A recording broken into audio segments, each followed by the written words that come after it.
Thank you to everybody who's joined this afternoon. I'd just like to start by thanking my sponsors, the Worshipful Company of Butchers and the Yorkshire Agricultural Society for making this fantastic opportunity possible. The future of the UK suckler industry hangs in the balance. Consumer eating habits are changing, with people preferring fish and poultry over red meat due to concerns over its impact on the environment and human health. Profit within the sector is also poor and has been for a number of years, with the average suckler producer losing around £135 per head before subsidies. If we look at the graph on screen now, it shows the profitability of suckler enterprises across the globe. And if we specifically look at the UK systems, we can see that even with our relatively high beef price, more often than not, this does not even cover our cash costs. Other countries show that it is possible to make money from sucklers. And this isn't because their returns are significantly higher, it's because they've implemented practices to control and reduce their cost of production. And I strongly believe that if the UK suckler industry is to have a sustainable future, then we need to work to reduce our costs. And this is where the topic for my Nuffield Scholarships stem from. Heifer replacement costs equate to around 10% of total cost of production, and moving from a system where from calving at 3 to calving at 2 has been shown to reduce development costs by £600. Not only that, but the heifer who calves at 2 will also wean more calf weight over her lifetime and is also more likely to remain in the herd longer. So what's not to like? And why is it that only 35% of UK suckler producers implement the practice? Well, as part of my role at the AHDB, I talked to a number of farming groups, and when I talked to them about calving at 2, the barriers they commonly identify are difficulty reaching target breeding weights, increased risk of calving difficulties, and challenges around rebreeding those heifers. I therefore, as part of my Nuffield, set out to find the solutions to those barriers. And what I found is there are 3 key factors which influence the success of calving at 2. The first is nutrition, the second is selection, and the third is genetics. And I'll talk about each of these in turn. So we'll start with nutrition first. Getting nutrition right is critical to ensuring that heifers reach their target breeding weight, which is 65% of their mature weight, and that they also rebreed successfully. We can't be afraid of supplementing heifers. At the end of the day, any additional feed costs will easily be covered by the additional calf produced. And as one farmer in Montana said, we can't starve the profit out of them. One of the most detrimental things that suckler producers do is try and slim heifers down before they calve, in the hope that this will reduce calving difficulties. It actually does the opposite. The heifer lacks the energy to calve, and it also impacts on colostrum quality and quantity, which of course reduces calf survivability. Not only that, but it also impacts on the next calf, and that's because the egg, which will eventually be the next calf, starts to develop in the last trimester of the previous pregnancy. It's therefore recommended that heifers remain in body condition score-free right from breeding through to second calving. The only successful way to minimise calving difficulties is by using genetics, and I'll talk about that in a little while. So the second key factor is selection. We must aim to only retain heifers which will turn into functional suckler cows. And by functional, I mean cows that calve unassisted every 365 days, that have low maintenance costs, and also remain in the herd long enough to cover their development costs. The best way to select for fertility is by having a short breeding season.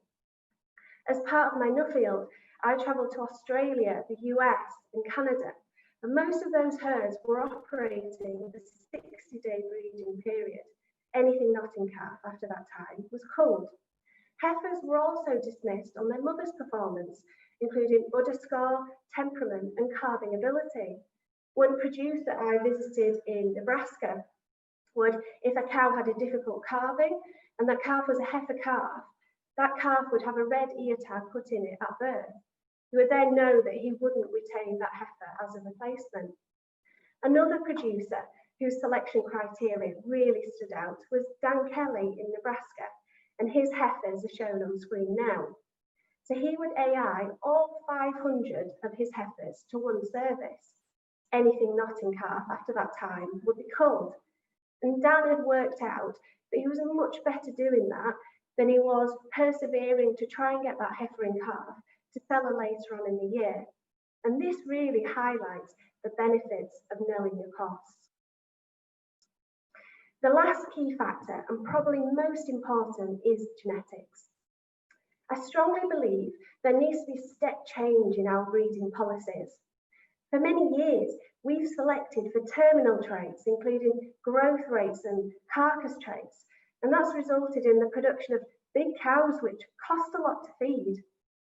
Fertility has stagnated, with only 84% of cows producing a calf. And as a producer in Canada told me, there's no point worrying about the growth rates if you haven't got the calf in the first place.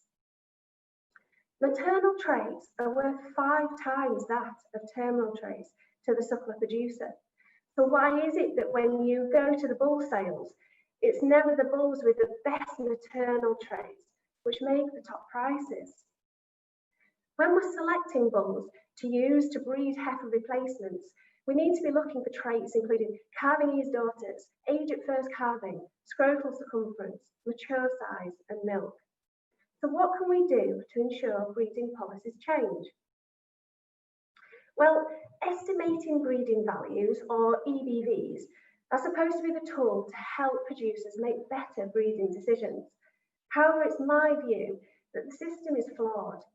Only 30% of UK producers use them, which is actually less than the number which weigh their animals. It seems producers just don't trust them, believing they can be easily manipulated. And actually, once you decide you want to use them, it's quite hard to find the bull that you're looking for. You've got to go on to the relevant breed society website, find where their online database is hosted, and then find that bull you're looking for. Once you've found him, you then can't compare his EBVs against another bull of a different breed, because not only are the traits and indexes different, but the way they're calculated can also vary. And that's probably why often than not, I hear producers say, oh, I bought an Angus bull because they're easy calving. It's just not user-friendly. So how can we improve this? Well, one of the best genetic systems that I witnessed during my travels was not too far away in Ireland. The Irish Cattle Breeders Federation have developed a database where the genetics for purebred bulls and commercial bulls can be found and compared using the same traits.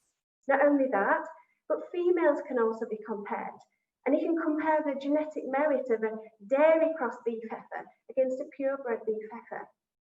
Recently, ICBF have implemented a heifer replacement index, and since its inception and incentivization, the number of calves born per cow has increased by 5%.